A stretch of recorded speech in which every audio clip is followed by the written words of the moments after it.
bersama-sama meditasi sampai nanti tanggal 8 Agustus pagi. Dan sesuai dengan yang ada di flyer bahwa meditasi yang akan kita praktikan berkenaan dengan meditasi vipassana. Tetapi tentu sebelum kita benar-benar mempraktikkan vipassana, batin yang tenang juga sangat dibutuhkan dalam meditasi ini. Meditasi yang memang diajarkan oleh Sang Buddha secara garis besar itu ada dua hal atau dua jenis. Yang pertama adalah samatha, yang kedua adalah vipassana. Samatha adalah meditasi yang memang memiliki satu manfaat untuk membawa batin menjadi tenang. Karena samatha itu sendiri artinya tenang. Sementara vipassana adalah meditasi yang membawa batin untuk menjadi lebih bijaksana. Karena vipassana itu sendiri artinya melihat ke dalam, terutama melihat batin dan jasmani sebagai tidak kekal, sebagai yang bisa menimbulkan duka, dan juga sebagai yang bukan aku, bukan diri. Namun sesungguhnya kedua praktek ini memiliki satu tujuan pada akhirnya sama, yaitu adalah untuk pelenyapan kotoran batin. Maka meditasi yang diajarkan oleh Sang Buddha dikenal sebagai bhawana. Secara lengkap adalah citta bhawana atau pengembangan batin. Bahwa dalam pengembangan batin ini ada setidaknya dua hal yang mesti dilakukan. Yang pertama adalah ketika muncul pikiran-pikiran yang tidak bermanfaat, apakah berkenaan dengan keserakahan, atau berkenaan dengan kebencian, atau berkenaan dengan hal-hal yang muncul dari keserakahan, kebencian, termasuk ketidaktahuan, mungkin dalam bentuk keinginan untuk menikmati kenikmatan indera, dalam bentuk ketidaksukaan, kemarahan, atau iri hati, atau mungkin arogansi, atau kekeraskepalaan, atau kemunafikan. Ketika itu muncul yang tidak berguna, tidak bermanfaat ini harus segera dilenyapkan. Ini yang pertama. Dan yang kedua adalah kondisi batiniah yang bermanfaat, yang memiliki nilai-nilai yang luhur seperti ketenangan, keseimbangan batin, kesabaran, cinta kasih, kasih sayang, termasuk batin yang bahagia karena mengingat hal-hal yang baik, perenungan-perenungan dhamma, itu yang harus dikembangkan. Nah, dua hal ini yang mesti dilakukan di dalam kita bermeditasi. Maka melenyapkan pikiran-pikiran yang buruk dan pada akhirnya mengembangkan pikiran-pikiran atau faktor batiniah yang bermanfaat. Dua ini. Dan tentu pikiran-pikiran yang tidak bermanfaat itu bisa berupa pikiran yang masih kasar, tapi juga bisa berupa nantinya termasuk persepsi sesuatu yang lebih halus lagi yang sebenarnya juga merupakan pengotor batin. Misalnya persepsi keakuan, persepsi bahwa ada aku, ada diri, ada milik, yang itu juga mesti pada akhirnya dilihat di dalam kita bermeditasi. Namun sebelum itu, yang paling penting dalam kita mengembangkan batin kita atau citta bhawana, yang paling penting adalah setiap kali pikiran-pikiran yang buruk itu muncul, yang kita ketahui, yang kita kenali, itu yang harus segera dilenyapkan. Dan biasanya itu berupa yang tadi telah beberapa saya sebutkan, yaitu berupa keinginan-keinginan untuk menikmati kenikmatan indera. Dalam meditasi itu juga merupakan pengotor batin yang mengganggu, yang merintangi. Juga adalah kebencian, ketidaksukaan, ya mungkin rasa iritasi mental dalam batin kita. Itu juga ketika muncul mesti segera dilenyapkan. Juga dalam meditasi yang juga sering muncul adalah rasa ngantuk maupun malas. Nah, kemalasan juga biasa muncul dalam bermeditasi. Mungkin biasa ketika berada di rumah masing-masing, kalau pagi-pagi biasanya bisa tidur sampai jam 6 atau jam 7. Nah, di sini kita harus bangun jam berapa? Setengah 4. Nah, setengah 4 bangun. Nah, itu mungkin ketika baru bangun, wah merasa malas sekali.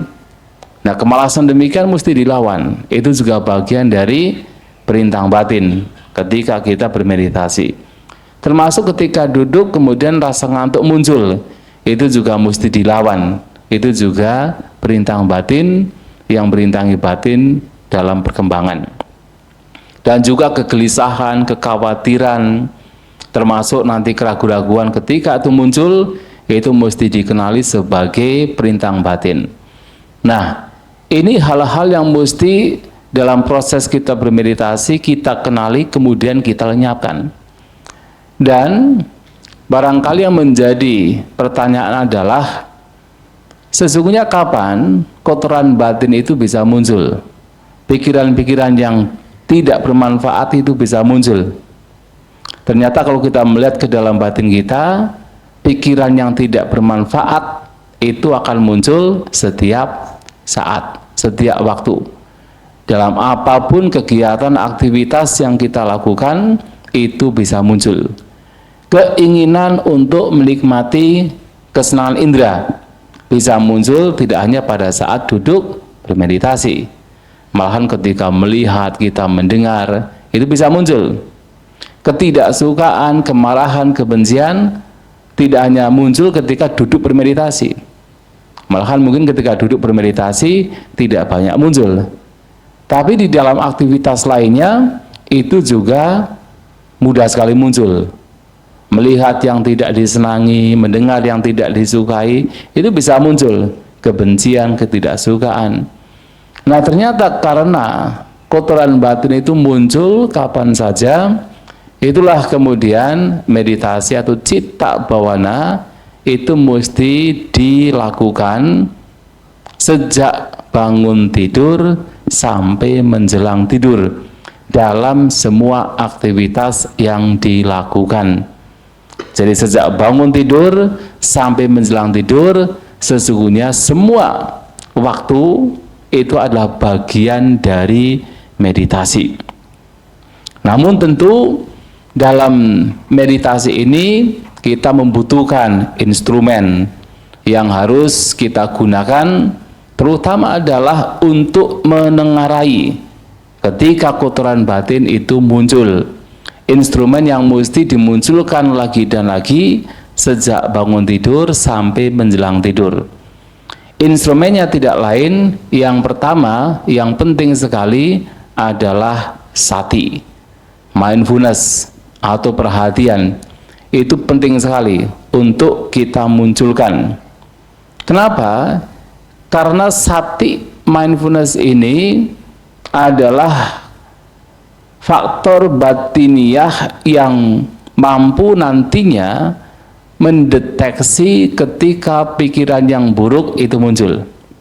Termasuk sesungguhnya ketika kondisi batin yang baik muncul, sati juga mampu menengarai. Tetapi kemudian ketika kotoran batin muncul, itu memang harus ditengarai. Apa itu sati? Secara sederhana adalah bahwa sati perhatian itu adalah kekuatan untuk sadar. Ketika kita sadar terhadap apa yang sekarang sedang terjadi, ketika kita sadar, kita tahu, kalau orang Jawa menggunakan istilah eling, ketika kita eling, kita sadar, itulah di situ ada sati, ada perhatian.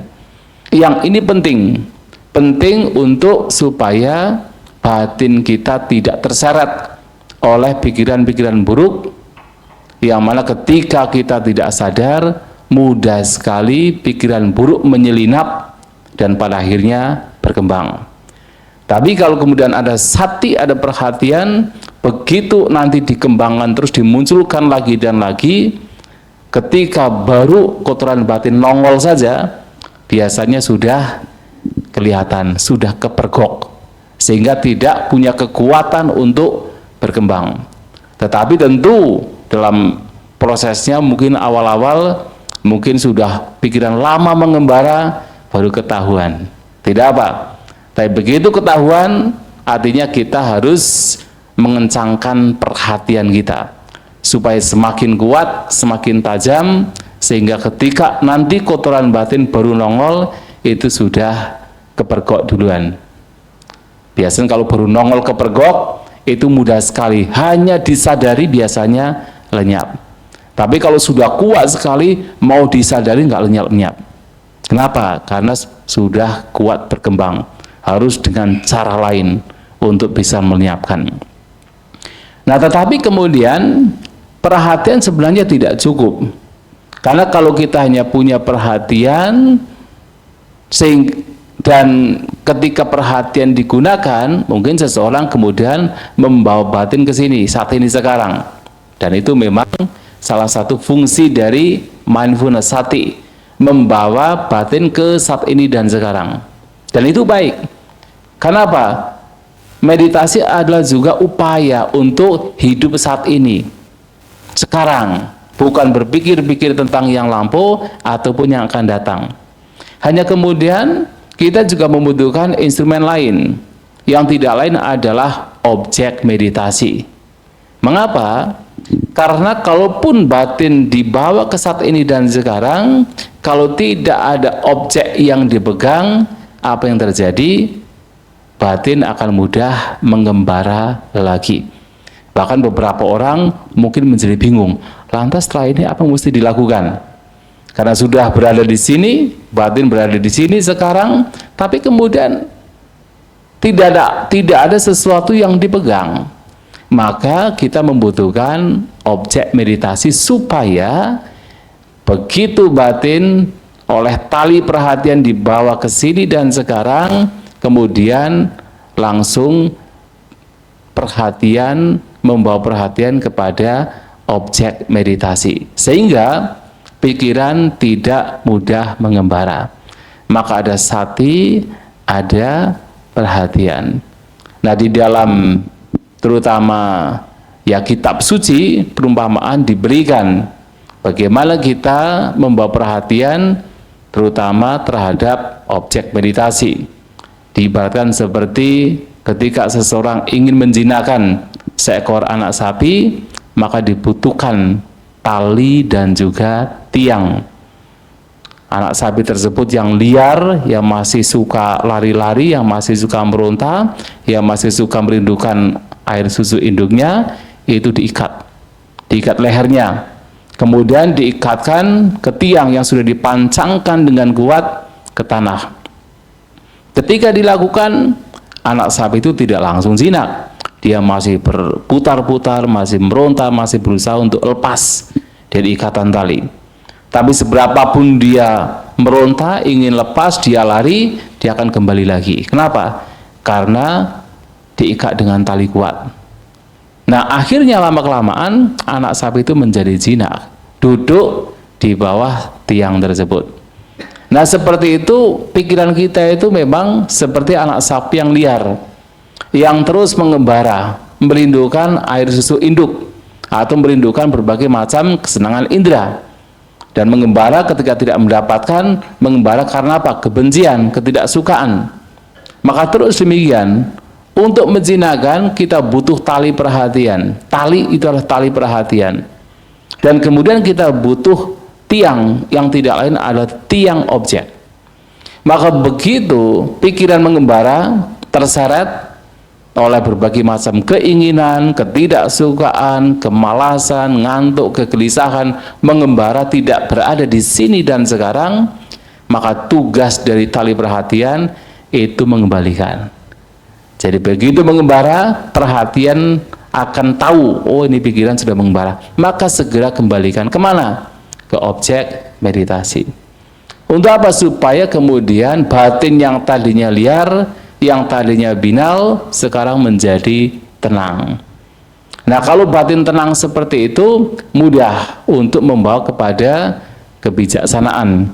Kalaupun seandainya belum, misalnya mencapai konsentrasi yang tinggi, ya orang mengatakan dengan istilah jhana, tetapi kemudian ketika batin itu tenang, kalaupun nanti dimunculkan berbagai macam perenungan tentang ketidakkekalan, tentang duka, tentang anatta, itu akan lebih mudah. Maka untuk awal kita bermeditasi, yang terpenting adalah pengotor-pengotor batin, perintang-perintang batin, setiap kali muncul itu mesti dilenyapkan. Bagaimana? Adalah senantiasa kembali kepada objek meditasi, mengembara kembali kepada objek meditasi. Nah, oleh sebab itu dalam meditasi yang kita praktikkan di sini ada beberapa postur yang bisa kita gunakan, yang dalam postur demikian memiliki objek utama yang berbeda-beda. Nah, yang pertama adalah meditasi dengan sikap atau postur duduk. Nah, jadi meditasi dengan postur duduk. Apa yang mesti kita lakukan dalam postur duduk adalah kita tentu mencari tempat duduk yang paling nyaman. Ya, saya kira duduk di sini oke, karena juga peserta juga tidak terlalu banyak sehingga bisa duduk di sini. Dan mungkin kalau misalnya ini beberapa orang membawa tempat duduk sendiri karena merasa mungkin lebih nyaman, juga sebenarnya dipersilahkan juga, karena biasanya ada beberapa orang yang sudah terbiasa dengan tempat duduk atau alas duduk yang biasa berbeda, itu menggunakan yang lain lebih sulit. Kalau ada yang mungkin yang bawa tempat duduk atau alas duduk juga dipersilahkan. Nah, tempat duduk itu juga ya baik untuk digunakan. Kemudian bagaimana kita duduk bermeditasi? Ya, terutama yang duduk berada di lantai atau menggunakan alas duduk, maka kita bisa mengawali dengan duduk bersila. Nah, bagaimana kita duduk bersila? Sesuai dengan kenyamanan masing-masing. Ada yang mungkin bersila seperti Arsa Buddha. Ya, biasa Arsa Buddha kalau menggunakan namanya mudra samadhi atau mudra dhyana, itu dengan menggunakan duduk bersila full lotus atau padmasana. Tapi kalau tidak bisa, ya bisa menggunakan cara duduk di mana kaki kanan ataupun kiri itu atas dan bawah. Bisa kaki kiri di bawah, kaki kanan berada di atas, atau sebaliknya. Beberapa menggunakan cara duduk kakinya bersejajar, depan dan juga belakang, dipersilahkan. Atau beberapa orang kemudian menggunakan cara bersila biasa, bersila biasa juga dipersilahkan. Yang terpenting adalah merasa nyaman terlebih dahulu. Nah, kalau kita sudah mendapatkan posisi duduk yang paling nyaman, ya memang dengan di belakang lebih tinggi itu akan lebih nyaman. Dan mungkin beberapa, tapi tidak harus demikian, karena beberapa orang yang terbiasa melatih duduk dengan alas yang rata, itu ketika menggunakan alas yang di belakang lebih tinggi pun tidak bisa. Ini tergantung dari kebiasaan masing-masing. Nah, tetapi ketika mendapatkan posisi yang nyaman, kemudian badan itu baik untuk ditegakkan. Nah, jadi anjurannya badan ditegakkan. Walaupun tegak tetapi tetap rileks.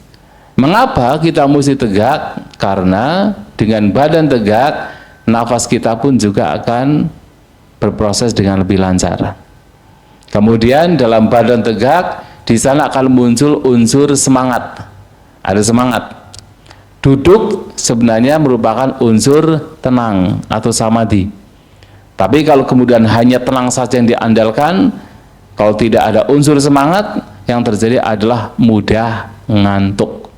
Maka dengan duduk badan tegak itu akan memunculkan semangat, baik untuk dilakukan.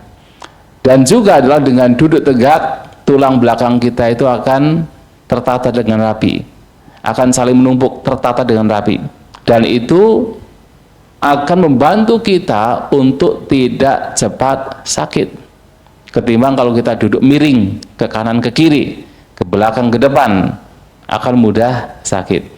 Maka duduk tegak membuat tulang belakang menjadi tertata dengan rapi, nafas lancar, tertata dengan rapi, unsur semangat juga muncul di sana. Tujuannya demikian.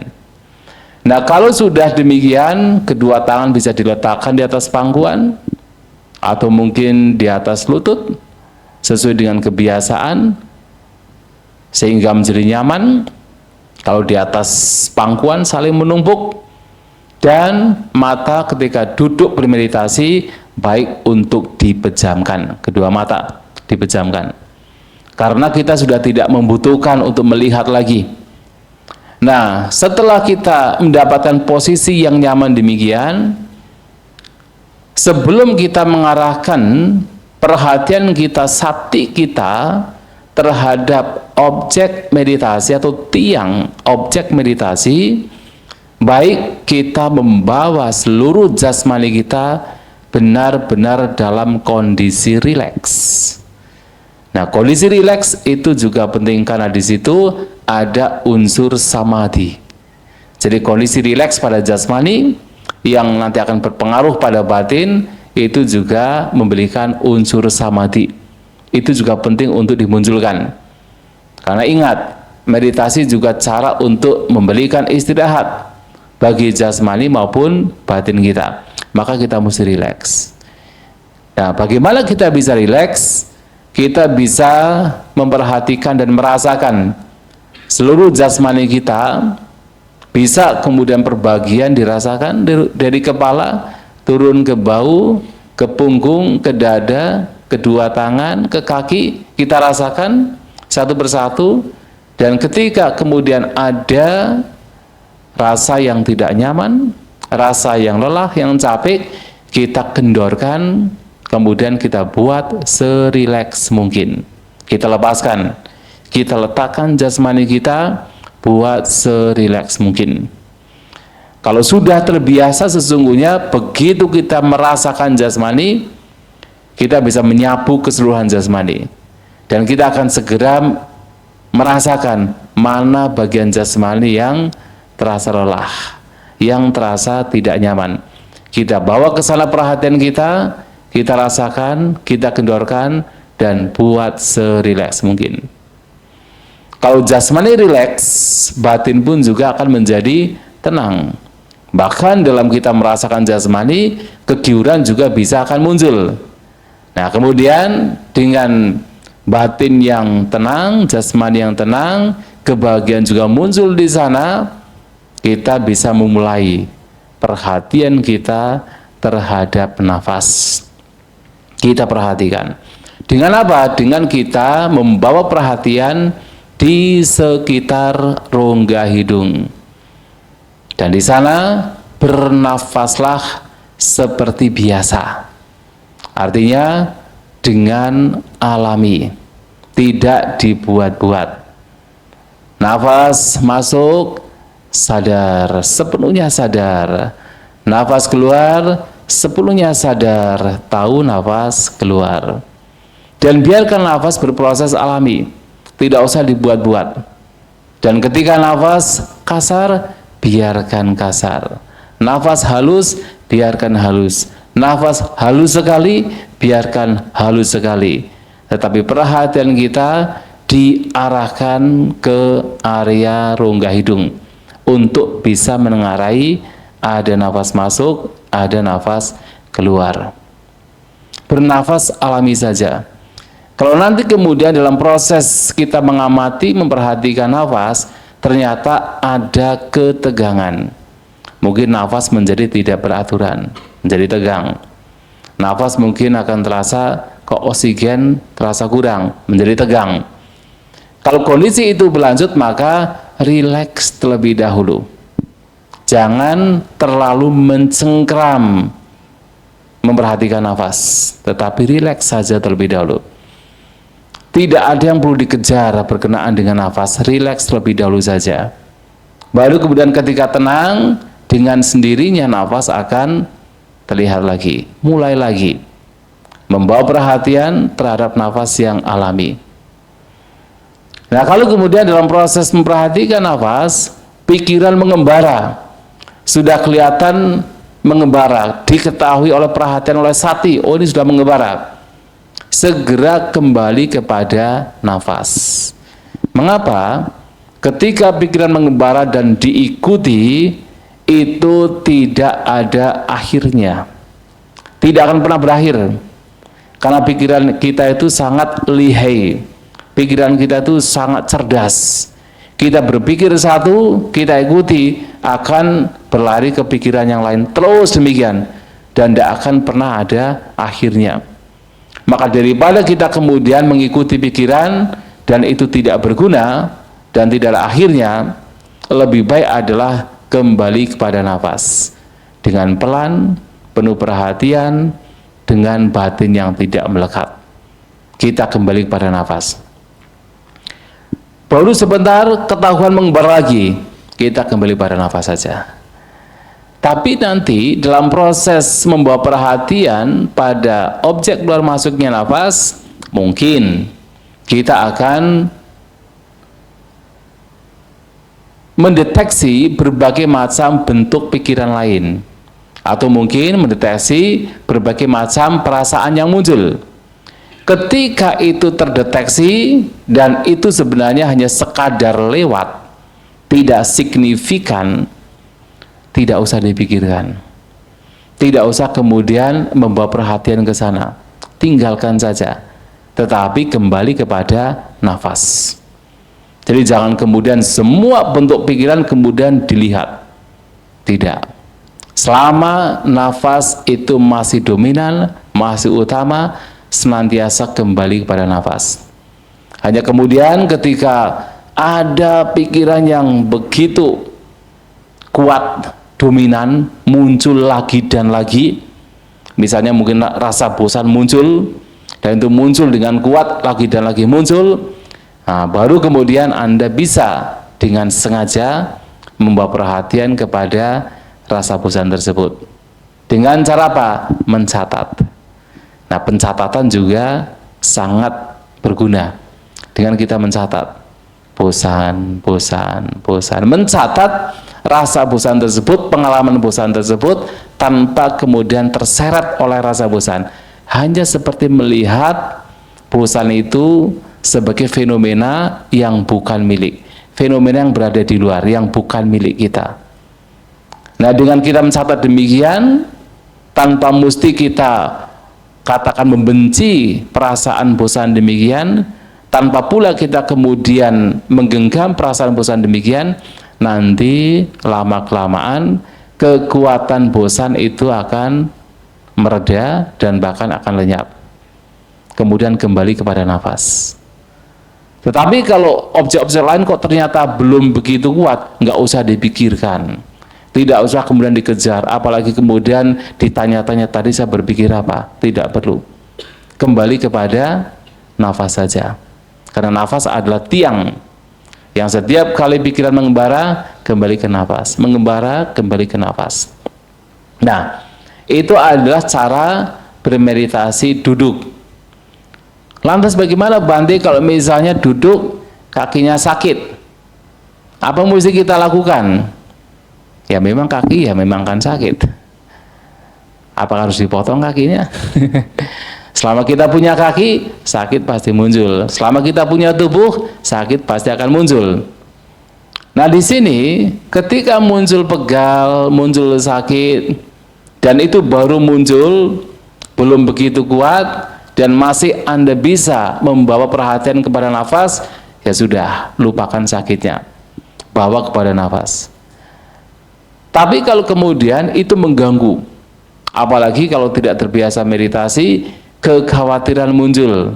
Wah, nanti jangan-jangan nggak bisa berdiri, jangan-jangan nanti ada penyakit yang muncul, jangan-jangan nanti saya lumpuh. Misalnya ada kekhawatiran demikian. Anda bisa memperhatikan apakah yang diperhatikan sakitnya atau yang diperhatikan adalah gejolak pikirannya.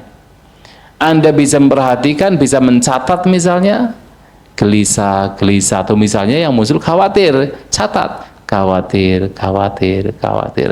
Dengan di situ membawa batin tenang, seimbang, dan bersabar. Nah, kenapa biasanya ketika muncul sakit itu biasanya kesabaran bisa hilang, tetapi melatih bersabar. Itu saja, seandainya nafas itu tidak kelihatan dan Anda berlatih untuk bersabar, itu juga sudah bagian dari meditasi. Karena ini adalah pengembangan kesabaran, itu meditasi. Atau misalnya ketika rasa sakit muncul, tidak gelisah yang muncul, atau tidak berupa kekhawatiran, tetapi keinginan untuk segera misalnya mengubah posisi duduk atau untuk segera bangkit. Nah, itu juga bisa diperhatikan. Kalau itu kuat sekali kemudian bisa disadari, bisa dicatat. Ingin. Itu juga bisa. Atau kemudian kalau tidak, Anda bisa fokusnya kepada sakitnya itu. Anda bisa fokus atau perhatian terhadap sakit dengan batin yang menerima. Seperti Anda melihat fenomena-fenomena lain sebagai bukan milik, sebagai bukan aku, sekadar fenomena yang muncul, kemudian pada akhirnya nanti lenyap. Demikian pula ketika melihat sakit, cobalah Anda bisa melihat, merasakan sakit bukan sebagai milik, bukan sebagai aku sakit, kakiku sakit, bukan, tapi sekadar fenomena yang pada waktu itu sedang dialami, tapi bukan sebagai milik, bukan sebagai aku. Sehingga apa? Melatih batin untuk menerima fenomena tersebut sebagaimana adanya. Nah, kalau sudah demikian, itu sebenarnya sudah praktik vipassana. Nah, itu juga bisa dilakukan. Tapi kalau kemudian sudah berjuang sampai 2 menit, 3 menit, 4 menit, 5 menit, 10 menit, ternyata nggak bisa, tidak apa. Anda bisa pelan-pelan, penuh perhatian, mengubah posisi duduk. Juga dipersilahkan. Tetapi dengan penuh perhatian. Tidak usah merasa kecewa. Kecewa juga perintah batin, juga kotoran batin. Ya, lihat itu sebagai sekadar fenomena, bukan sebagai milik, bukan sebagai aku. Nah, itu juga bisa dilakukan. Ini pada saat Anda duduk bermeditasi. Jadi, kesimpulannya adalah cari sikap duduk yang paling nyaman, rileks, duduk tegak, rileks, mata terpejam, dan semua jasmani dalam kondisi rileks. Lantas kemudian bawa perhatian pada keluar masuknya nafas dengan penuh perhatian. Setiap kali pikiran mengembara, kembali. Ketika ada pikiran yang begitu kuat, Anda bisa memperhatikan dengan mencatat. Berpikir. Mengembara. Dengan kondisi batin yang detach, yang tidak melekat. Kondisi batin yang menerima tetapi juga tidak melekat, sehingga di situ tidak ada juga penolakan.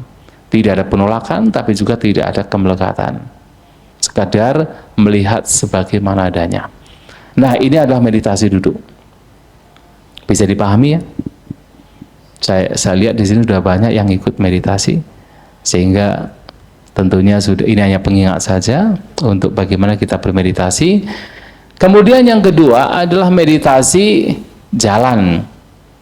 Jadi untuk memudahkan, ada duduk, ada juga meditasi jalan. Bagaimana kita mempraktikkan meditasi jalan? Nah, dalam jalan di sini Anda bisa mencari tempat, tentunya tempat yang paling nyaman Anda bisa berjalan, tapi upayakan tempatnya adalah lurus, tempat yang lurus, tidak, jadi tidak berjalan berputar-putar, tapi tempat yang lurus. Kemudian Anda menentukan, kira-kira saya berjalan dari sini sampai di mana? Kita tentukan, Anda tentukan. Oh, biasanya berjalan dari sini, kemudian sampai pojok sana. Tapi kemudian melihat teman, apakah tempatnya itu digunakan oleh teman kita atau tidak. Jadi kalau sudah digunakan terlebih dahulu, maka cari tempat yang lain. Ya, jangan mengganggu teman kita, cari tempat yang lain. Nah, kemudian setelah mendapatkan tempat yang cocok, merasa nyaman, Anda bisa berdiri sebelum Anda memulai berjalan. Anda bisa berdiri, memejamkan mata, kedua tangan bisa diletakkan di depan dengan saling berpegangan atau di belakang dengan berpegangan. Kemudian sebelum Anda mulai berjalan, lebih baik Anda bisa merasakan keseluruhan jasmani seperti pada saat duduk meditasi. Buat serileks mungkin, sadari, menyadari keseluruhan jasmani dari ujung kepala sampai ujung kaki. Sadari, rasakan, dibuat serileks mungkin. Dan Anda juga bisa memunculkan perenungan. Paling tidak, kalau tidak bisa memahami kita manusia itu terdiri dari 5 gugusan, paling tidak Anda memahami bahwa kita manusia itu secara garis besar terdiri dari 2 fenomena, yaitu batin dan jasmani. Kita semua tahu batin yang mana, jasmani itu yang mana. Cobalah ketika Anda berdiri merasakan jasmani, Anda bisa merenungkan bahwa jasmani ini adalah tidak kekal. Ketika ini tidak kekal, dilekati membawa kepada duka. Yang membawa kepada duka yang tidak kekal, ini sesungguhnya bukan milik, bukan aku, bukan diri. Ini hanya sekadar jasmani. Kemudian batin melepas kemelekatan terhadap jasmani, tidak menggenggam jasmani. Batin melepas jasmani. Kemudian merenungkan batin. Apapun batin yang ada sekarang ini adalah tidak kekal, selalu berubah. Yang tidak kekal ketika dilekati membawa kepada duka penderitaan. Yang membawa kepada penderitaan yang tidak kekal ini sesungguhnya bukan milikku, bukan aku, bukan diriku, sekadar batin semata. Kemudian lepas. Maka Anda mulai, kalau mau berjalan, Anda mulai berjalan dengan batin yang melepas, terhadap batin itu sendiri dan juga jasmani, melihat itu sebagai sekadar fenomena. Nah, tetapi kemudian walaupun sudah dimunculkan perenungan yang baik demikian, pikiran juga terkadang masih suka mengembara. Itulah kemudian juga dibutuhkan sati yang dimunculkan, dihadirkan terus-menerus, dan juga objek meditasi. Objeknya apa? Pada saat kita berjalan, tidak lain adalah menggunakan langkah kaki itu sendiri. Anda bisa berjalan dengan normal biasa, seperti Anda biasa berjalan, tapi tentu tidak berlari, tetapi dengan berjalan biasa. Tetapi Anda berjalan dengan batin yang melepas, karena tahu ini bukan milikku, bukan aku, bukan diriku. Dan Anda membawa perhatian pada langkah kaki. Sembari melangkah Anda paham, Anda tahu kanan, kiri, kanan, kiri, kanan, kiri. Melihat pengalaman pada langkah kaki sebagai sekadar pengalaman, bukan sebagai aku, bukan sebagai makhluk, bukan sebagai perempuan, bukan sebagai laki-laki, hanya sekadar pengalaman.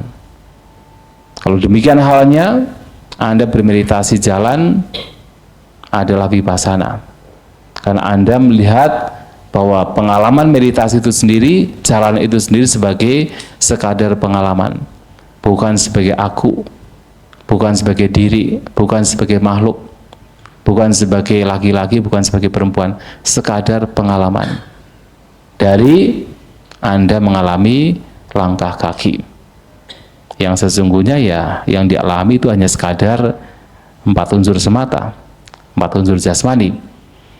Tetapi kalau tidak membawa batin ke sana, setidaknya melihat itu sebagai sekadar pengalaman saja, tanpa melekatinya. Nah, ketika pikiran mengembara jauh, nah kembali kepada langkah kaki. Mengembara jauh kembali kepada langkah kaki. Tapi dalam proses berjalan, oh ternyata ada banyak objek yang diperhatikan, yang terperhatikan, bukan diperhatikan, yang terperhatikan. Jalan juga terlihat. Mungkin teman kita lewat juga terdeteksi. Ada suara juga masih terdengar. Ketika itu semua muncul, biarkan saja.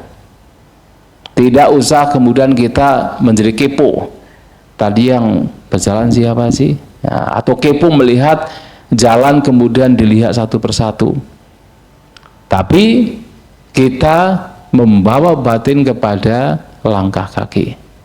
Sampai kemudian di destinasi yang kita tuju. Di sana bisa berdiri untuk sementara, kemudian membalikkan badan untuk sementara, dan Anda bisa mengulangi.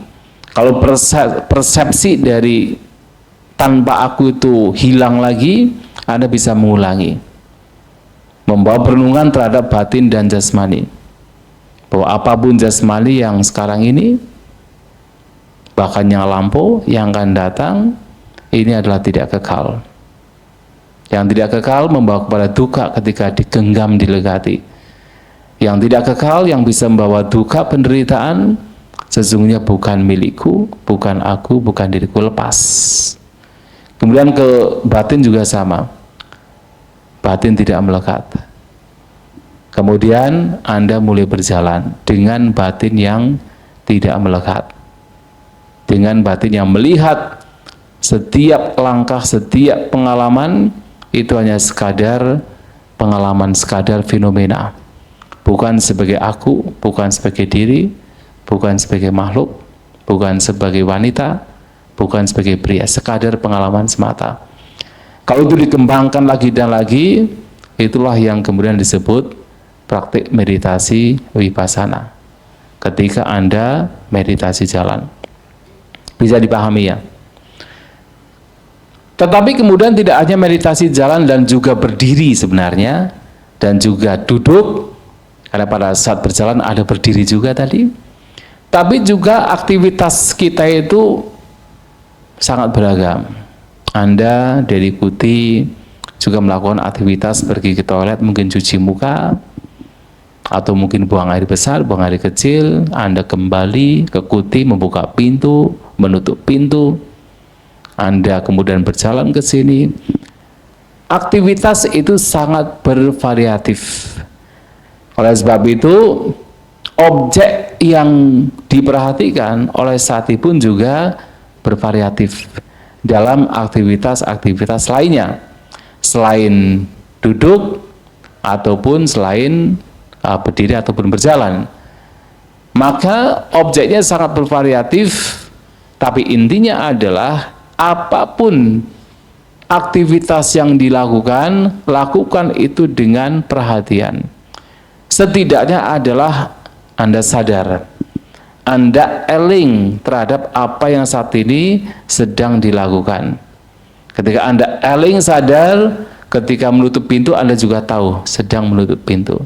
Ketika Anda sedang membuka pintu, Anda juga tahu sedang membuka pintu. Ketika Anda kemudian pergi ke toilet sedang mencuci muka, Anda juga sadar sedang mencuci muka.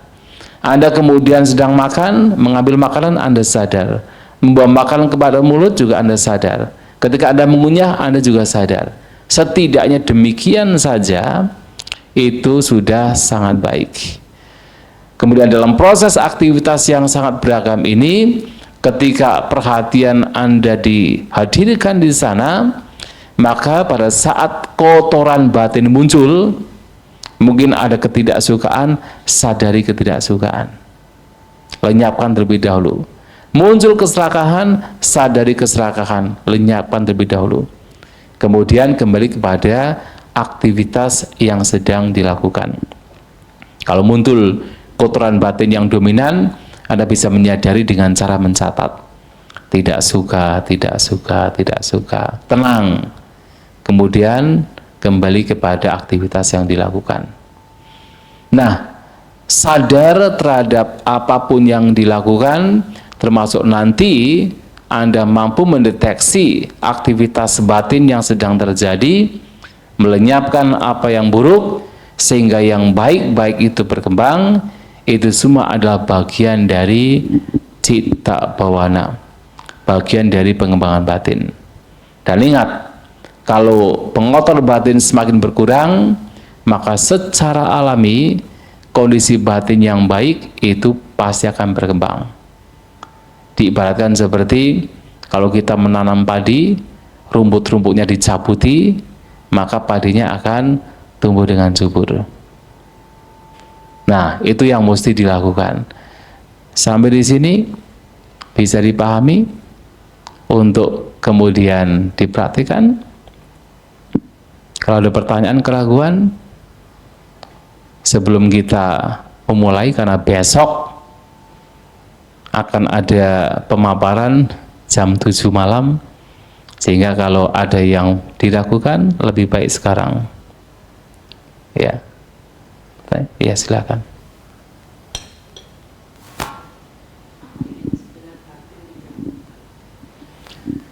Batin tidak melekat adalah batin yang tidak terseret oleh suka maupun tidak suka. Bukan berarti adalah tidak mengenali fenomena. Batin tetap sadar terhadap fenomena yang sedang terjadi. Tetapi kemudian tidak terseret oleh kemelekatan dalam artian menggenggam, atau kemudian terbawa oleh penolakan. Jadi tidak ada keserakahan, juga tidak ada kebencian, sekadar sadar. Tetapi kemudian biasanya ketika ada fenomena yang baru muncul, kemudian batin ini akan mudah sekali bereaktif terhadap fenomena yang muncul. Ketika itu menyenangkan, biasanya akan muncul kesenangan di sana, bergembira di sana. Nah, bersenang, bergembira terhadap objek yang menyenangkan itu adalah keserakahan. Tapi kemudian ketika objeknya tidak menyenangkan, biasanya muncul apa? Penolakan, kebencian, ketidaksukaan. Nah, menghindari dua ini, bergembira yang di situ ada keserakahan, penolakan yang di situ ada kebencian, artinya adalah batin yang tidak melekat. Nah, kondisi batin itulah yang sesungguhnya mesti dikembangkan. Maka biasanya beberapa guru meditasi menggunakan istilah kesadaran pasif.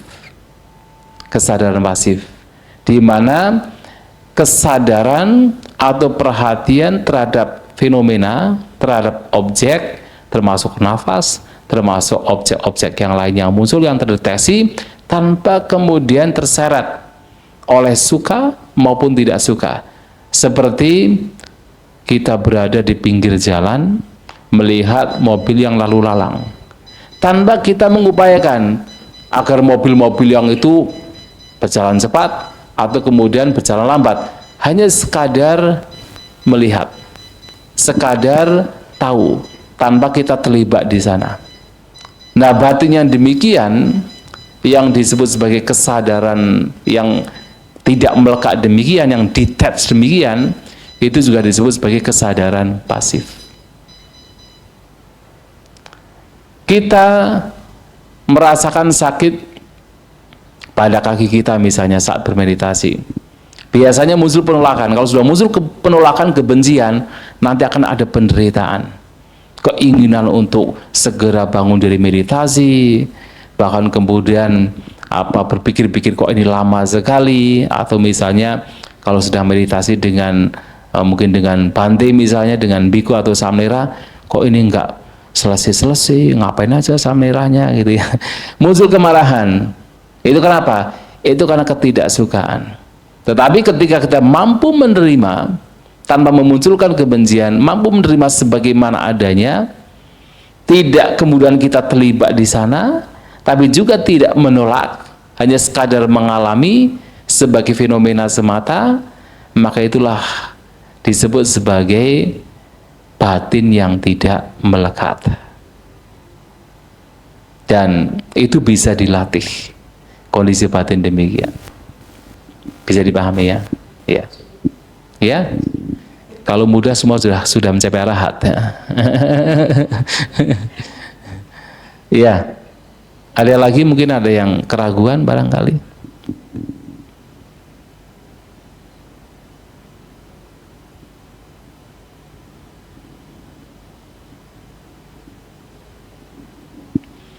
Satu hal lagi yang juga penting dalam meditasi ini adalah noble silence.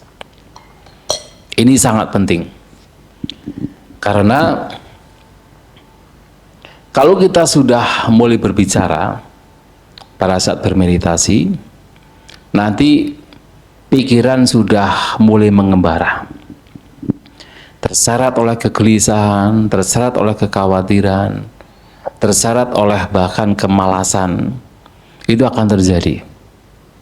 Maka waktu yang sangat singkat ini cobalah gunakan sebaik-baiknya, betul-betul noble silence. Jadi betul-betul tidak berbicara.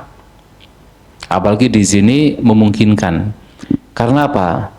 Tempat tidurnya sendiri-sendiri, betul ya? Itu memungkinkan sekali. Bahkan kemarin kita meditasi di Jana Manggala di daerah Bogor. Ada yang dari Jakarta, ada ya. Itu kemarin di sana tempat tidurnya itu satu ruangan. Tapi bagus juga. Mereka mempertahankan noble silence. Walaupun tidurnya itu satu ruangan untuk laki, untuk perempuan, ya ada beberapa ruangan, tetapi dalam satu ruangan itu lebih dari 2, 3, 4 begitu. Tapi mereka mempraktikkan noble silence. Sebagai buktinya ketika mereka membuat kesan dan pesan masih serak-serak. Ya, beberapa mengatakan ini bukti bahwa kita mempraktikkan noble silence. Sehingga ketika memberikan pesan dan kesan itu masih katakan ada serak gitu kan, karena lama tidak bicara. Dan itu baik untuk diperhatikan, karena dengan keseriusan itu betul-betul kita fokus dengan batin kita sendiri. Dan kalau kita kemudian mulai bicara, tidak hanya mengganggu batin kita, tapi juga mengganggu orang lain. Maka lebih baik, ya sangat baik, bahkan dianjurkan noble silence. Tapi kalau misalnya dibutuh sesuatu, ada samanera, ada atasilani. Biasanya butuh sesuatu yang memang dibutuhkan, bisa tanya mereka. Nah, di malam hari jam 7 itu ada pemaparan, ada diskusi. Ketika ada yang mungkin ditanyakan, keraguan-raguan bisa ditanyakan di malam hari. Begitu ya? Bisa dipahami cara meditasi yang akan kita praktikkan? Bisa ya? Ya.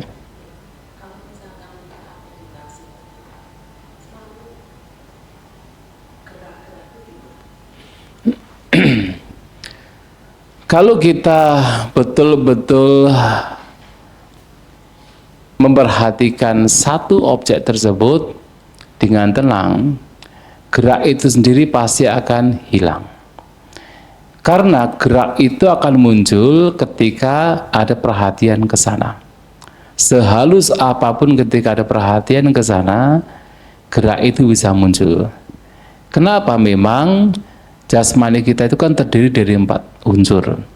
Salah satu unsurnya adalah unsur gerak, unsur angin. Sehingga biasanya apa yang kita pikirkan itu akan membawa kepada pergerakan jasmani. Dan ini dipraktikkan oleh banyak orang, bahkan termasuk mereka yang kejawen juga memperhatikan. Kemudian juga mungkin pernah melihat ada beberapa ya komunitas meditasi, tiba-tiba ada orang yang sampai jungkir balik begitu ya. Itu karena bukan karena kesurupan, bukan karena ada roh apa begitu ya. Itu karena perhatian itu dibawa kepada jasmani, terutama unsur geraknya itu. Kalau betul-betul kita fokus kepada objek, kita selalu mengarahkan kepada objek utama kita, maka gerak itu tidak akan berkembang. Lama-kelamaan akan menjadi tenang sendiri. Karena itu diperhatikan, ya dulu saya waktu dulu sekali juga pernah ikut namanya kejawen, ya ada kejawen itu di Jogja, Sumarah Purbo. Juga latihannya begitu memang. Latihannya nanti kita diam begini, terus berpikir ingin jadi harimau. Nanti semua tubuh bergerak seperti harimau. Dan ternyata setelah kesini baru tersadari, oh iya ternyata ini hanya unsur gerak saja. Yang itu terus di perhatian terus diarahkan ke sana, sehingga gerak ini memang seperti seakan-akan bergerak sendiri, seakan-akan. Tapi ternyata tak perhatikan lagi, itu adalah karena pikiran kita. Karena begitu kita itu lupa ya semua hilang. Begitu kita lupa dengan gerak itu ya semua hilang. Tapi kalau kita mengarahkan ke situ terus, itu akan bergerak terus. Nah, maka mereka yang ikut kejawen dan sebagainya mungkin pernah lihat di video-video ya, memang itu adalah pikiran kita. Bukan karena roh yang muncul atau kesaktian, bukan, itu pikiran kita. Maka kalau kita kembali pada objek dan betul-betul kembali pada objek, kita tidak memperhatikan gerak tersebut, ya nanti akan hilang sendiri. Kenapa tidak hilang? Karena kita perhatikan gerak tersebut. Karena ketika kita memperhatikan jasmani, apalagi ketika kita melangkah, kita bergerak, unsur apa yang terlebih dahulu itu muncul? Adalah unsur angin, unsur gerak. Itu yang paling pertama muncul. Itu adalah unsur gerak. Makanya begitu kita perhatikan terus, gerak itu tidak akan berhenti. Jadi senantiasa kembali pada nafas. Itu yang mesti dilakukan.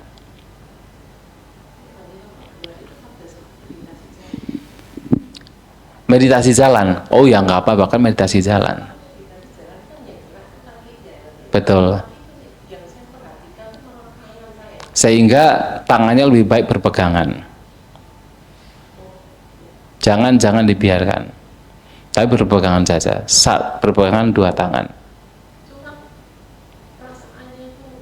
nggak enak. Itulah karena diperhatikan terus, maka keinginan tersebut muncul, kemudian gerak itu akan terus muncul. Lagi dan lagi adalah karena pikiran kita. Makanya setiap kali itu muncul, tangan sudah berpegangan, kemudian terus kembali kepada langkah kaki. Untung terjadi pada saat berjalan. Ada yang pada saat duduk, gini terus. Kenapa begitu? Ya karena diperhatikan terus, maka gerak kita kan muncul terus. Dan itu terjadi, karena memang pikiran itu mengaruhi jasmani.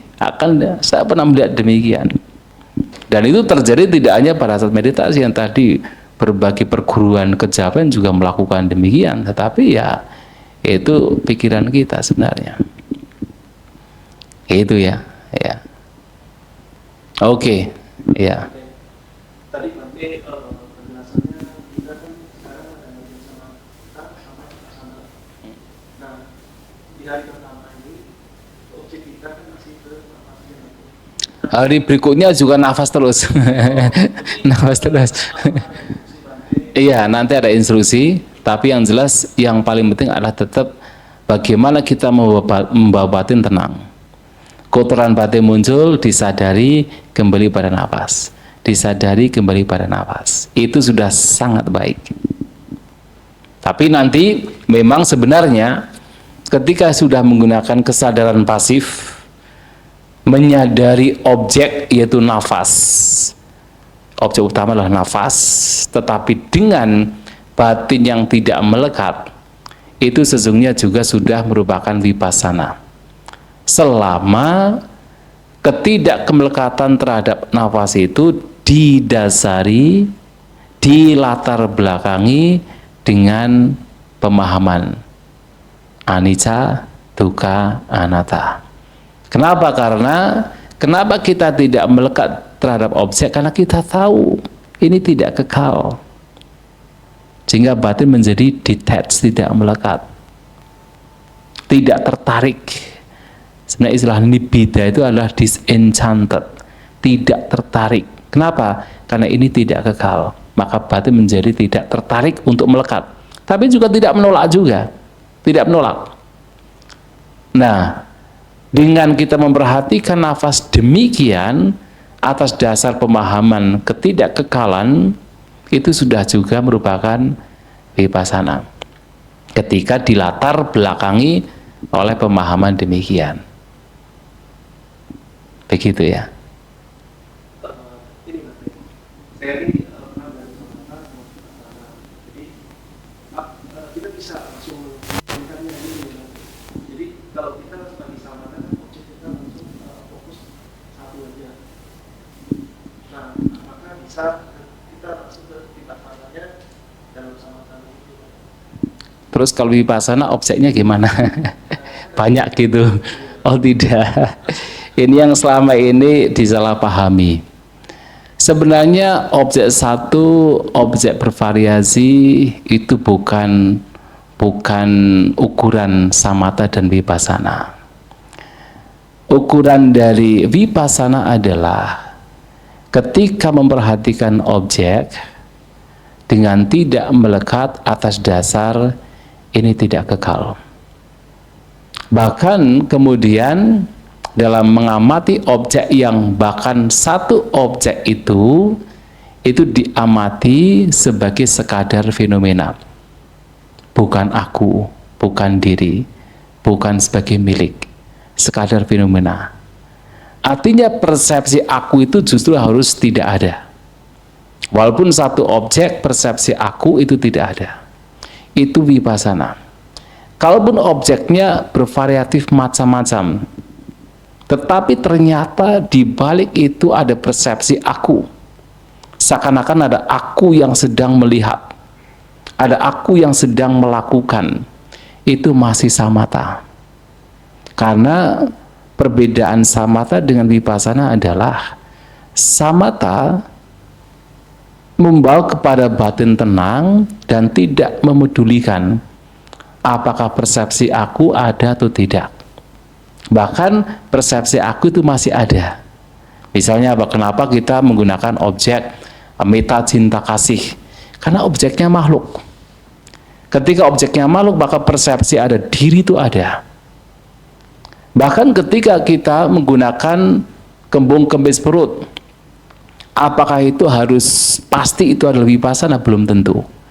Karena kalau kemudian kita memperhatikan kembung kempis, kemudian seakan-akan ada aku yang sedang berkembung kempis, ada persepsi aku yang sedang kembung kempis, itu masih samatha. Masih samatha. Maka kemudian Sang Buddha selalu mengarahkan ketika membawa kepada batin yang bijaksana atau vipassana, selalu mengarahkan apapun pengalaman itu, renungkan. Netang mama nesohamasmi nak mesoata, bahwa ini bukan milikku, bukan sebagai aku, bukan sebagai diri atau sebagai entitas. Artinya melihat setiap pengalaman sebagai sekadar pengalaman, termasuk kalaupun seandainya objeknya hanya satu. Walaupun objeknya hanya satu, kalau mampu melihat itu sebagai sekadar pengalaman, tidak ada persepsi aku di sana, tidak ada persepsi makhluk di sana, nafas bukan sebagai laki-laki, bukan sebagai perempuan, ini hanya sekadar pengalaman yang muncul dan lenyap tanpa kemudian melekati, itu juga sudah bagian dari vipassana. Walaupun objeknya hanya satu. Tapi kalaupun objeknya bervariatif banyak, tapi persepsi aku masih berkembang di sana, itu masih samatha. Ya, dan itu yang sebenarnya sangat membedakan. Maka ketika Sang Buddha misalnya berbicara tentang objek nafas, dari awal sampai akhir dalam 16 tahapan menggunakan objek nafas, ternyata itu adalah vipassana. Padahal objeknya adalah nafas. Itu vipassana. Hanya kemudian dengan objek nafas, tetapi di situ juga akan muncul berbagai macam perenungan. Misalnya aniccanupasi asa sisa mitisikati. Sembari merenungkan ketidakkekalan, seseorang berlatih, saya mengeluarkan nafas, saya memasukkan nafas. Tetapi di situ ada pemahaman tentang ketidakkekalan. Sehingga apa? Membawa batin untuk mengeluarkan, memasukkan nafas, tetapi dengan batin yang detached, tidak melekat. Karena terlihat bahwa itu juga sebagai tidak kekal. Dan yang jauh lebih penting lagi adalah sebenarnya dengan melihat ketidakkekalan juga persepsi aku pun juga hilang. Harus hilang. Maka yang terpenting itu, tidak masalah. Kalaupun objeknya satu, kembali dan lagi ke satu objek ini, tetapi melihat itu sebagai sekadar fenomena. Ketika mulai muncul persepsi ada diri, ada makhluk, ada aku, kemudian dibawa ke sana perenungan. Ini hanya sekadar fenomena, sekadar pengalaman. Nah, itu sudah vipassana. Kembali pada nafas. Gitu. Dalam satu sesi kita bisa dalam dua metode itu. Ya sebenarnya bisa saja, tidak masalah. Pada saat kita tenang, yaitu samatha. Pada saat kita membawa batin untuk melihat ini sebagai sekadar fenomena, bukan sebagai makhluk, itu vipassana. Ya bisa saja demikian. Kalau memang bisa dengan cara demikian. Ya. Dan yang terpenting lagi adalah untuk awal-awal meditasi, ya itu tadi kotoran batin itu. Itu yang mesti disadari setiap kali itu muncul. Supaya batin menjadi semakin refining, semakin menjadi katakan semakin baik begitu, sehingga perenungan-perenungan terhadap anicca, dukkha, anatta itu akan semakin mudah. Begitu ya. Ya.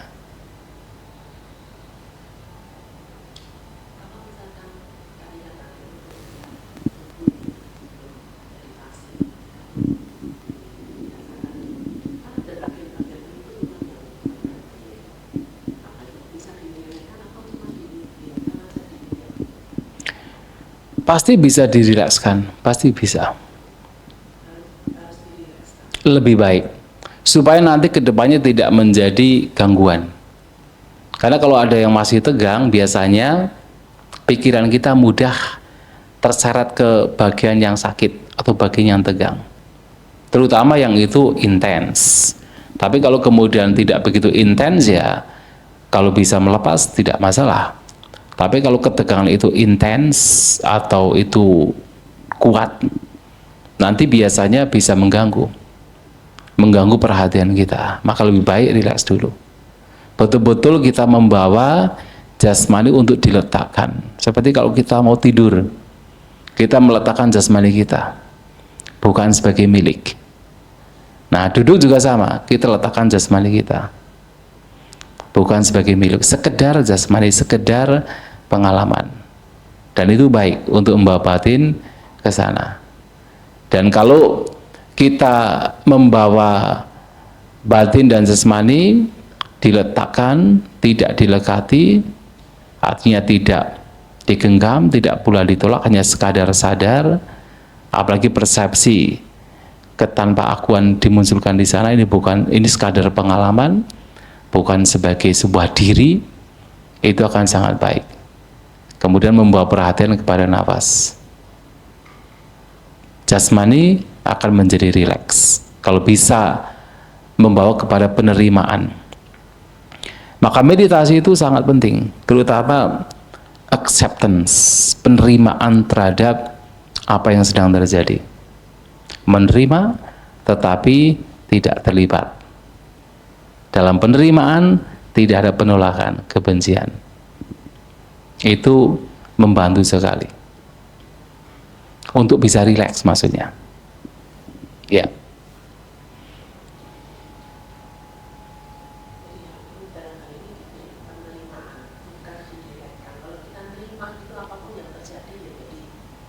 Iya, biasanya kalau kita menerima, itu akan dengan sendirinya menjadi rileks. Begitu. Ada kalanya kalau memang itu terlalu tegang, ada kalanya harus ada upaya. Ada upaya untuk rileks. Kita sadari, kemudian betul-betul kita letakkan. Kita sadari, kita rasakan, dan kita letakkan. Ketika itu terlalu tegang, bisa dilakukan. Nah, kalau sudah diletakkan di situ ya ada penerimaan. Kita tidak melekat tapi juga tidak menolak. Hanya sekadar melihat tanpa menjustifikasi. Dan itu akan sangat membantu dalam kita membawa batin menjadi seimbang, jadi tenang.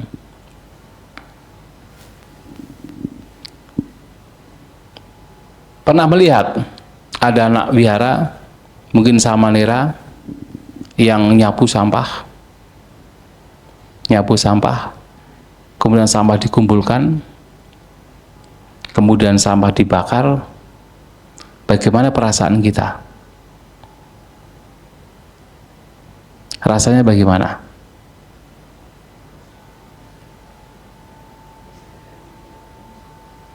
Begitu ya? Betul. Sang Buddha memberikan perumpamaan demikian. Dia adalah seseorang yang berada di wihara, mengumpulkan sampah, kemudian dijadikan satu, kemudian dibakar. Itulah ketika kita melihat tubuh kita. Artinya apa? Tidak melekat. Seperti melihat sampah begitu. Tapi bukan berarti kemudian tidak mandi ya. Tidak melekatnya itu hanya kondisi batin ya. Kondisi batin seperti kita melihat sampah yang dikumpulkan oleh orang-orang wihara, pekerja di wihara, dikumpulkan, dibakar, ya sudah. Kita tidak marah dan juga kita tidak melekat, ya sudah. Itulah jasmani kita. Itu Sang Buddha menyampaikan demikian. Nah, bisa dipahami ya? Ya, dicoba. Oke, baik, ada cukup? Cukup ya? Ya baik, kalau cukup dipersilahkan sesuai dengan jadwalnya, dan nanti Samnera baca ini ya. Untuk biasanya kalau malam itu ada chanting ya, chanting metta sepertinya, itu bisa dipimpin. Oke, baik, terima kasih, selamat berjuang, dan tetap praktikan noble silence, senantiasa berpikir yang baik ya. Ini penting, berpikir yang baik, yang buruk-buruk dilenyapkan, sekecil apapun, sehalus apapun, cobalah sekali waktu berjuang. Sekali waktu mumpung masih hidup, berjuang. Sekecil apapun pikiran-pikiran yang buruk, letakkan, lenyapkan. Dan yang baik-baik, itu dikembangkan. Sekali waktu, mumpung masih hidup. Ya, baik, terima kasih. Semoga sukses dalam meditasi.